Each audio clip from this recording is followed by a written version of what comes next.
नमस्कार दोस्तों, स्वागत है आपका आपके अपने चैनल पे। अगर आपने अभी तक इस चैनल को सब्सक्राइब नहीं किया तो प्लीज़ सब्सक्राइब करिए। आपको सिविल इंजीनियर से रिलेटेड जो भी सब्जेक्ट्स हैं उसके बारे में वीडियो जो है आपको मिलेंगे यहाँ पे। और आप हमारे प्लेलिस्ट जो है चैनल में जाके प्लेलिस्ट चेक कर सकते हैं। हो सकता है कि आप जो बाकी के सब्जेक्ट के कुछ टॉपिक्स ढूंढ रहे हो वहाँ पे आपको मिल जाए। तो चलिए हम शुरू करते हैं आज design of doubly reinforced beam. So doubly reinforced beam जो है एक थोड़ा पेचीदा सा हो जाता है, क्योंकि यहाँ पे कंप्रेशन में जो कैलकुलेशन होता है वो कंक्रीट और स्टील का होता है, इसलिए वो थोड़ा कॉम्प्लिकेटेड होता है। तो आज हम देखेंगे कि डिज़ाइन जो है डबली रेनफोर्स का कैसे होता है। तो पहले हम पहले क्वेश्चन देख लेते हैं। Design a doubly reinforced rectangular beam 300 into 600 mm overall size of effective span 5.85 meter. The beam is subjected to UDL including self weight. Assume effective cover 60 mm.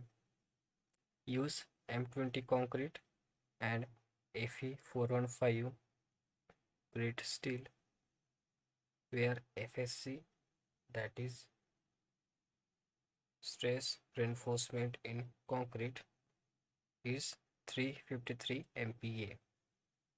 तो पहले हम की1 जो है हमारा की1 लिख लेते हैं। हमारे पास की1 में दिया है ब्रीथ है 300 mm। डेप्थ जो है ओवरऑल डेप्थ, ओवरऑल बोला है तो डेप्थ जो होगी ओवरऑल डेप्थ होगी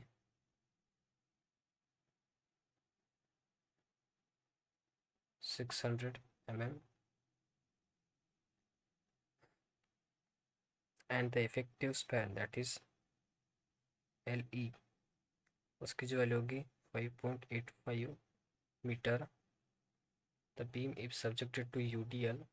जो UDL तो दिया है उसमें सेल्फ वेट भी ऐड है, मतलब वो जो है एक प्रकार का वर्किंग लोड भी है उसे कह सकते हैं।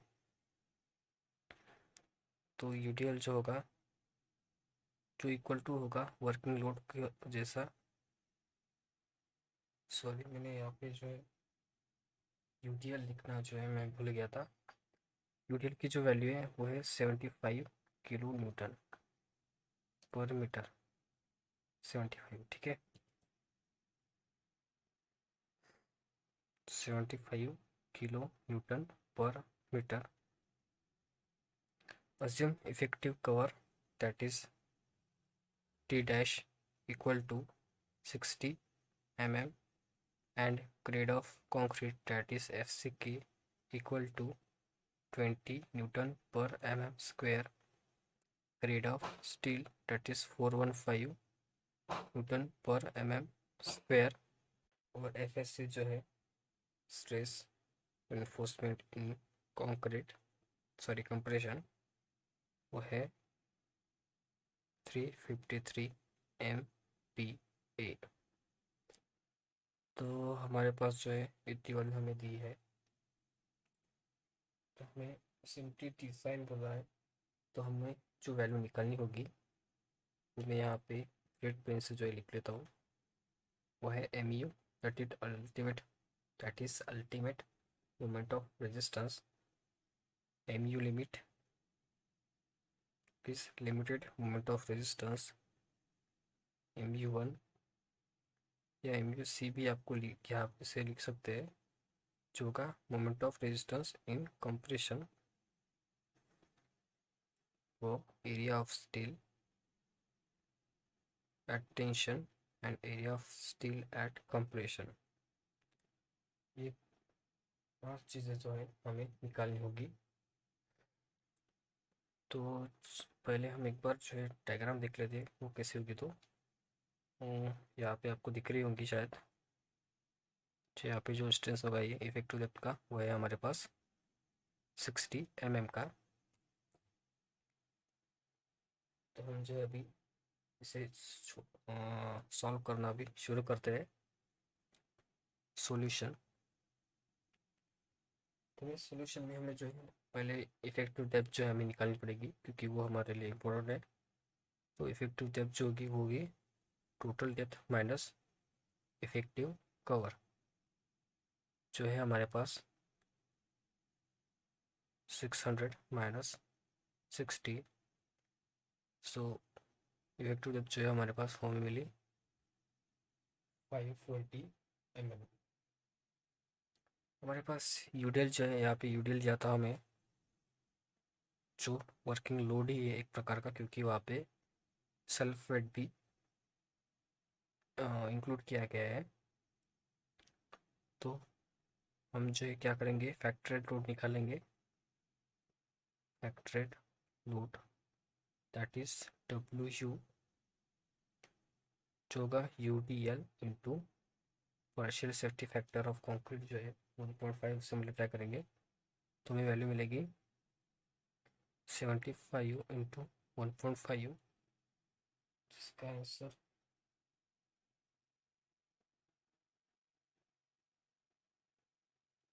जो होगा जिसका आंसर होगा 112.5 किलो न्यूटन पर मीटर। तो हमें यहाँ पे अभी फैक्टर लोड मिल गया है तो हम जो है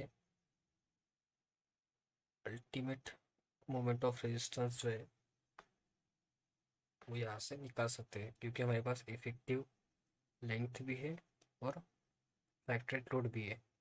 तो एम यू का जो फार्मूला है सिंपली सपोर्टेड बीम के लिए, वो हम यूज़ करेंगे, जो है factored load into effective length square upon 8।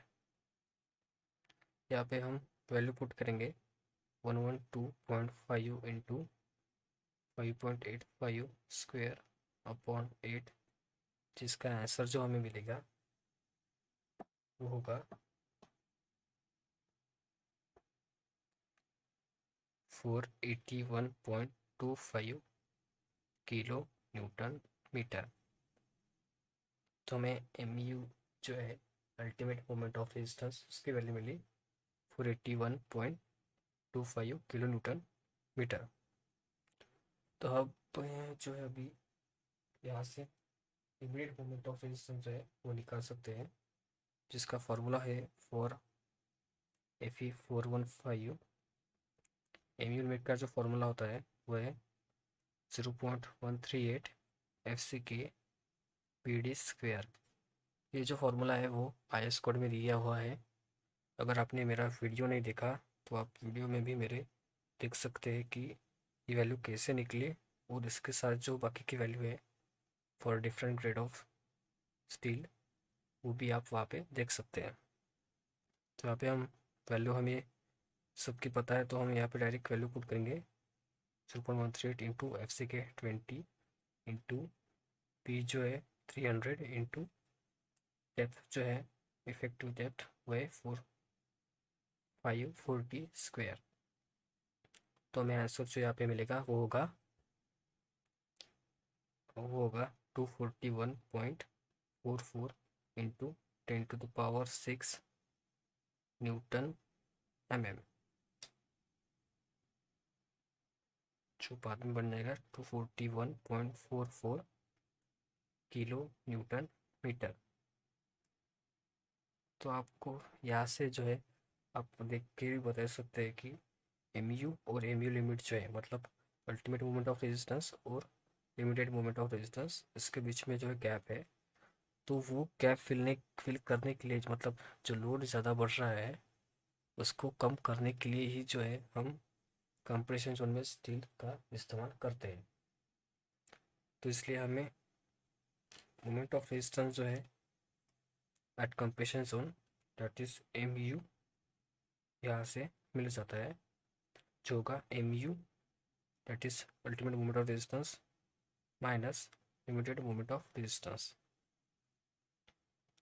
जो होगा 481.25 माइनस 241.44, जिसका आंसर हमें मिलेगा, वह आंसर होगा 239.81 किलो न्यूटन मीटर। तो ये हमें जो मोमेंट ऑफ रेजिस्टेंस जो है सारे तीनों प्रकार के हमें मिल गए। तो जो हमें मिला है moment of resistance at compression, इसका यूज़ करके हम area of steel at compression जो है वो निकाल सकते हैं। इसके लिए हमें फॉर्मूला यूज़ करना होगा कंप्रेशन का, सॉरी, जो होगा mu1, that is moment of resistance at compression equal to area of compression, area of steel at compression bracket upon FSC minus FCC, जिसमें into T minus T dash. इसमें हम value put करेंगे। Area of steel at compression हमें निकालना है, तो हम as it is लिख लेंगे। जो moment of resistance at compression जो है वो है 239.81। FSC की वैल्यू हमें गिवन है 353 माइनस FCC की वैल्यू जो होती है वो होती है 0.446 into grade of concrete is 20 into T dash जो है यानी कि 600 माइनस 60। तो हम ऐसा करेंगे कि इस पूरे टर्म को यहाँ पे लेके जाएंगे, तो वैल्यू मिलेगी ASC equal to 239.81 upon T53 minus 0.446 into 20 two, इसके लिए हम डायरेक्ट डालेंगे 4540। तो हमें यहाँ पे जो इसका आंसर मिलेगा वो होगा area of steel at compression equal to 1.29 into 10⁻³ अब आपको ये लग रहा होगा कि ये वैल्यू ऐसे क्यों आई, क्योंकि हमने यहाँ पे जो है किलो न्यूटन मीटर से निकाली है, तो हमें यहाँ पे यूनिट कन्वर्जन करना होगा। आप सिंपली ऐसा कर सकते हैं कि यहाँ पे इंटू 10⁻6 कर लीजिए, तो यहाँ पे भी इंटू 10⁻6 आ जाएगा, या फिर इसको जो हमें जो वैल्यू मिली है उसको 10⁻6 से मल्टीप्लाई करेंगे तो हमें वैल्यू मिलेगी में, स्क्वायर में। तो हमें जो वैल्यू मिलेगी यहाँ पे वो होगी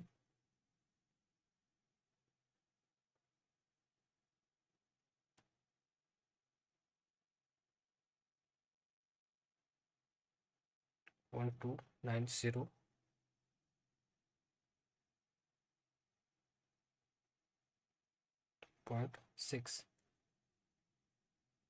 square. So area of steel at compression जो मिला हमें वो है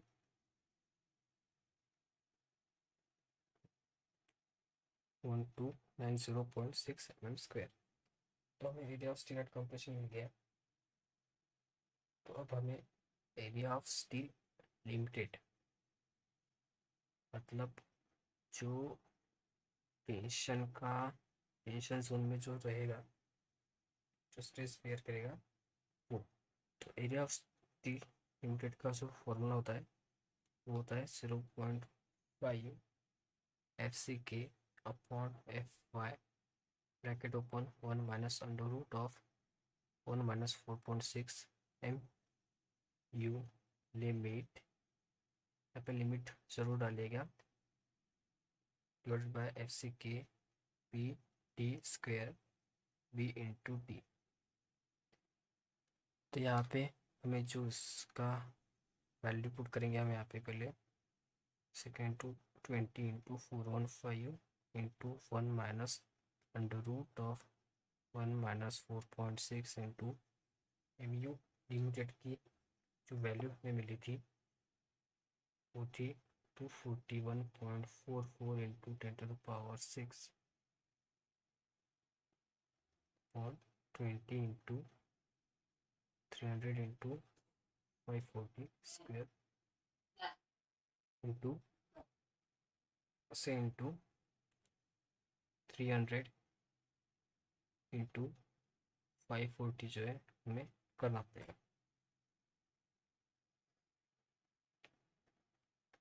तो हमें इसका आंसर जो मिलेगा वो होगा, आंसर होगा area of steel limited 1544.55 mm²। ये तो हो गया लिमिटेड का, गैस स्टील लिमिटेड में जो है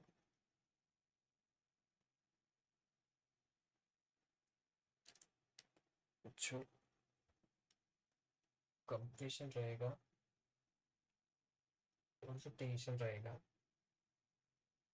एट द सेकंड डायग्राम, यानी कि कंप्रेशन में जितना स्टील रहेगा, जितना दब इतना टेंशन में भी रहेगा, उसका जो है हमें रिलेशन निकालना पड़ेगा। मतलब C2 इक्वल टू T1,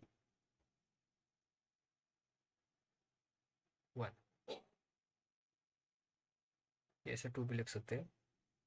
तो होगा ASC FSC minus FCC equal to 0.87 FY area of steel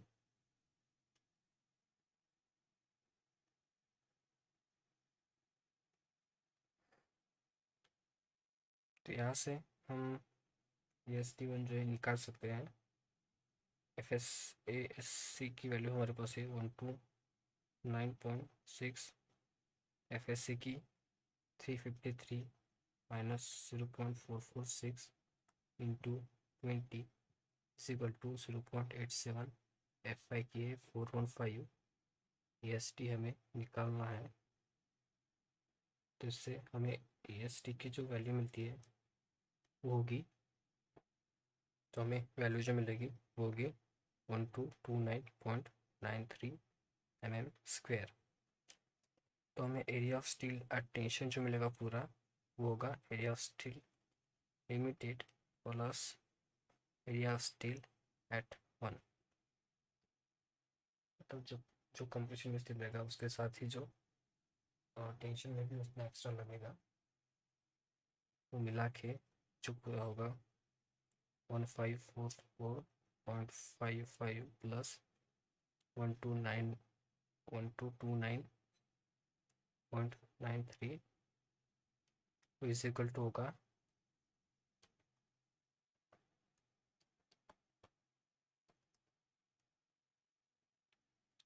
2774.48 mm²।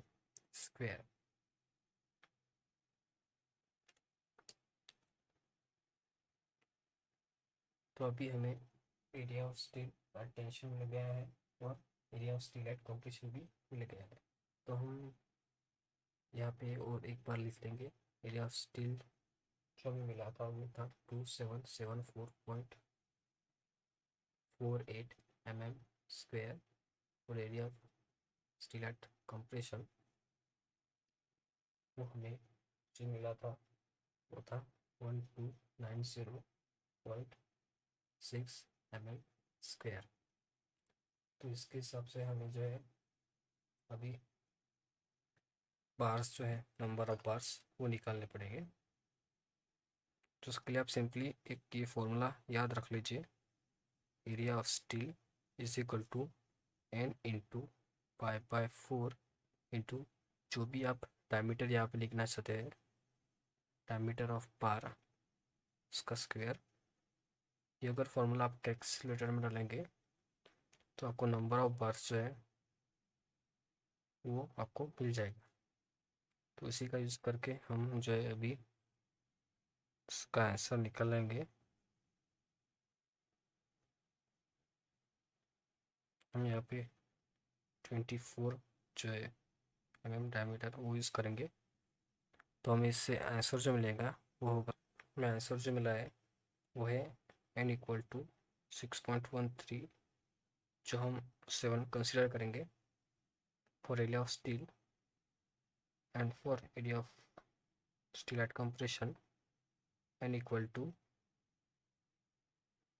5/4 into, हम यहाँ पे जो है 16 mm की डायमीटर जो है बार का यूज़ करेंगे।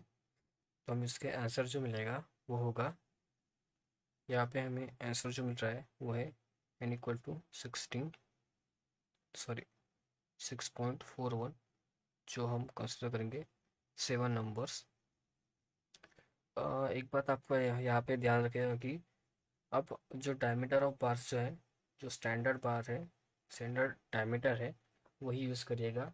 और यहाँ पे कोई रेस्ट्रिक्शन नहीं रहता कि आप कोई पर्टिकुलर बार ही यूज़ करें।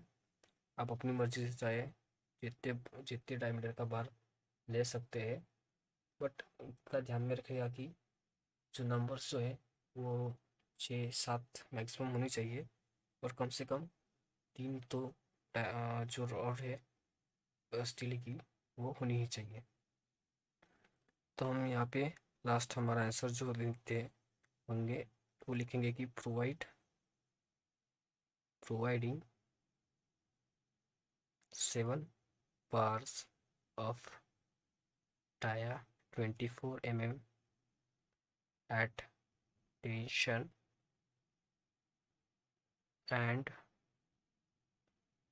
7 bars of dia 16 mm at compression। तो ये हो गया हमारा क्वेश्चन सॉल्व। हमें पांचों जो हमारी चीज़ें जो थी वो हमने यहाँ पे निकाली है।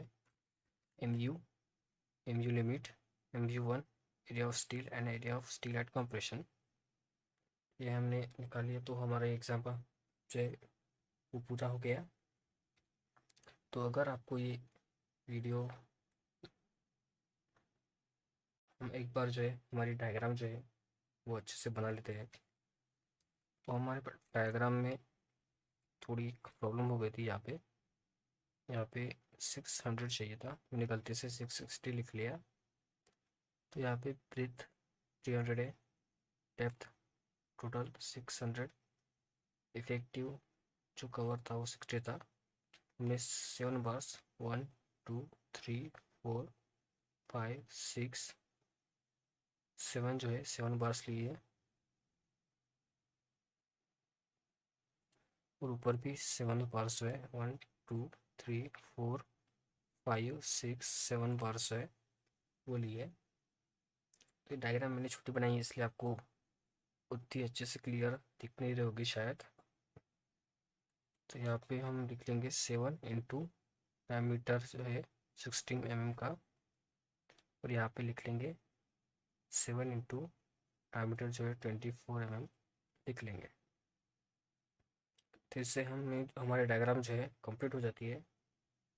आपको शायद एक डाउट रह सकता है यहाँ पे कि AST1 और MM1 मैंने क्यों लिखा था। फिर देखिए ये जो डायग्राम है वो दो डायग्राम को मिलकर कंबाइन में बनती है। मैं यहाँ पे डायमेंशन नहीं दिखाऊंगा, बस आपको इस स्टील से माध्यम से बताऊंगा कि यहाँ पे जो पार्स होती है 1 2 3 4, ये मतलब टेंशन में जो इतनी बार हम MU की हमें वैल्यू यहाँ पे निकलती है। बट जो एक्स्ट्रा बाद में लोड आता है मतलब MU1, उसके लिए कंप्रेशन में और टेंशन में उतने ही बार जो हम प्रोवाइड करते हैं। तो यहाँ पे होता है MU लिमिट और यहाँ पे होता है MU1। इन दोनों को मिला के जो है वो अल्टीमेट मोमेंट ऑफ रेजिस्टेंस जो है वो हमें मिलता है। तो इसलिए हम MU1 जो है निकालते हैं, यानी कि जो कंप्रेशन जोन में रहेगा अलग से जो हम प्रोवाइड करते हैं to reach the limit of ultimate moment of resistance, उसे mu1 कहते हैं। अगर आपको ये वीडियो पसंद आया तो please like, share and comment below, and if you had any doubt, please let me know in the comment section. You can check my description for playlist of other videos, and thank you for watching. धन्यवाद।